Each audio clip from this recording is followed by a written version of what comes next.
The first example is a guy who was on a train, a boxcar, a glass boxcar. And there's a guy on there, and he's got a ping pong paddle and a ping pong ball, and he's bouncing it against the floor, and the floor is approximately 2.5 feet away. So as he's bouncing that, he's watching it bounce 2.5 feet down, 2.5 feet up, so it's moving 5 feet between every time it hits the paddle. If you ask him to write that down, he would write that down, that the ball travels 5 feet between each paddle hit. Now if you have another guy who's standing outside the train looking at the glass boxcar of the guy bouncing the ball, he would be seeing that ball hit the ground and go up like this. So every time he sees the ball hit, it's moving about, say, 30 feet. And if you ask him to write that down, he would write that the ball moves 30 feet between each bounce. Now both of these observers have truthfully reported their observation. The guy on the train watching the ball bounce between the floor and the paddle is not lying when he says the ball is traveling that distance. And the guy who's outside the train looking is not lying when he says he sees the ball bouncing that distance. Observation, or the truth of the observation, is based on the subjective relativity of the person making the observation. Let's take another example. Picture a square table, and there's a person sitting on each side of the table. And there's a globe sitting in the middle of the table. And each of those 4 people have a camera. And they hold it right up in front of them and they take a picture of the globe. You take the 4 pictures and you look at them side by side. You're going to have 4 different perspectives on each of the picture. Each one of those observations are making a truthful observation about their perspective. None of them are untrue. They're just simply different perspectives on the same event. So here we have 4 different truthful observations based on the subjective relativity of the observer to the object.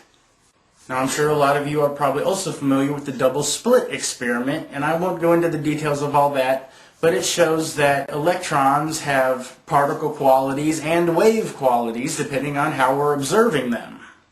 So even though there are consistencies to the physical universe, we're extremely biased by our observational qualities of the physical universe. This is why it's important to use the scientific method so that different individuals in different spaces at different times can use the same amount of knowledge to try to determine certain universal truths about the physical nature of the universe. But we will always be clouded by our observation and our own consciousness. Everything you experience about the universe is all inside your brain. There is a buffer between your brain and the physical universe, and the catalyst between that buffer is our senses. Our hearing, our sight, our touch, all of our senses are a buffer between how we conceive the universe and the actual universe. And every one of our senses can be fooled. So since we are so fallible in our observation, this is why it's important to have certain cognitive ideals such as logic and the scientific method to try to help us communicate between each other to determine the truth statements about claims made upon the physical universe. Most scientists are trying to come up with the most truthful observation about science, because the more we know, the more we can use to advance technology and our understanding of the universe. None of us can share the same space at the same time, and each one of our individual experiences makes us subject to our own conception. Our brains are much more complicated and unique than even our fingerprints. And when you take the sum of our life experience and put that behind the observation and the buffers of our senses between our brain and reality, it's amazing that any of us can even communicate at all. And communication is a big problem. There's multiple meanings for words like reality, and people will argue and argue and argue till they're blue in the face when they're talking about 2 different meanings for the same word, like theory or faith. Another thing I hear quite often is that because science improves upon itself and proves past things wrong or improves on a certain truth, that we can't rely on scientific truths because they could be fallible. And they can be fallible. So to think that there's an objective truth is just dumb. Even if the physical universe is totally consistent 100% of the time, and even if we stumble upon some kind of universal objective truth of the universe, that still doesn't discredit that those observations were made by a subject, and that it was a subjective analysis and observation that came upon these universal consistencies. And despite any universal consistency you can find in the physical universe, that still doesn't seem to apply to our morality and our concepts. A lot of people don't realize that there's a big difference between concept and reality. Like math, for instance. There's no giant hill with the big number 3 on it that we can point at and say, that's what 3 is. 3 is a conceptual representation of that many objects. Same with the symbolism of the letters in the alphabet, or any symbol. No concept, including math and language and logic, is universal. You can always find exceptions. The exception in math is the square root of -1. The flaw in rationality is irrationality. Why do some people just believe in totally stupid bullshit that is anti-logic? Why do we even have to learn logic to be logical? The law of identity, A equals A. But yet a person can both love and hate another person at the same time. Every single thing you can think of, or experience, or observe, or comprehend in any way is within a context of other things. Let's take something grossly obvious, like the universe. Let's say the universe is big.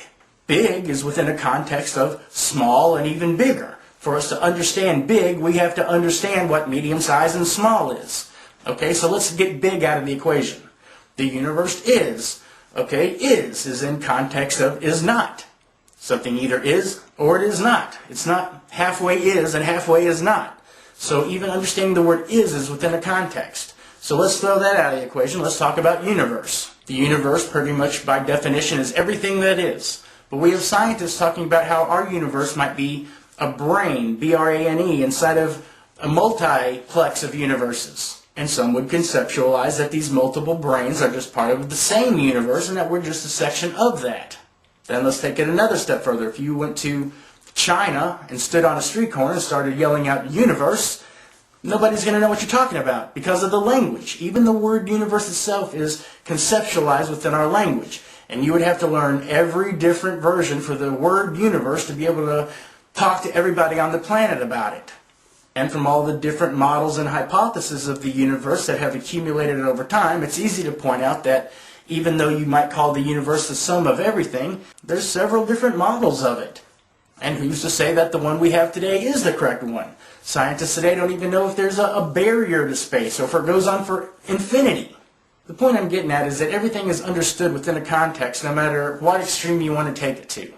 And as long as that's the case, objectivity fails. We're always subject to our brain, our thought, our model of the universe, our language, our conception.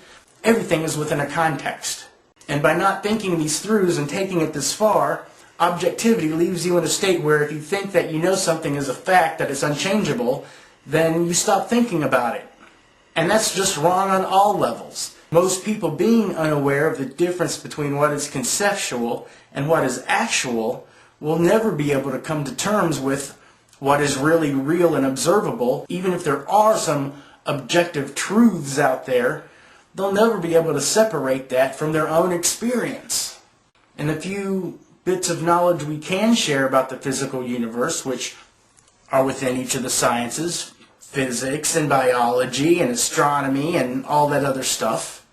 It's taken a long time to build upon that knowledge, and it'll continue to take a long time before we come up with what we might think is the universal truth concerning every subject about everything. And this is just about the physical universe, which we can show consistency repeatedly. We haven't even talked about morals yet. People stand by their morals and they'll talk and they'll talk and they'll talk until something happens to them which makes them goes against their morals, and then they're full of justifications. And I'm not immune to this myself. All we can do is try to hang on to our morals as best we can, consider what is important to me. Nonviolence, non-aggression is important. It would certainly take a lot for me to have to cross that line. But I'm not saying that I wouldn't. If I was the guy who discovered the sniper killing the school kids, I would do something. I'm not saying I would kill them, but I would stop them, and then if forced to kill them, then maybe I would have to. I guess I'm just trying to paint a picture from the fallibility of our senses trying to observe the physical universe over here to the extreme non-existence of any consistency when it comes to morality. That's why it's important to know as much as you can so you can apply your knowledge to moral decisions on a case-by-case basis. And because of this, you have to be subjectively relative. Because if you have universal objective morals and laws concerning all subjects, pretty soon you're going to find out that you're Hitler. And anybody who's against you is against you. And anybody who breaks these universal laws must die. And if you don't believe me, go subscribe to Amendum and hear what he's got to say, because he's the biggest objectivist I've ever heard in my life.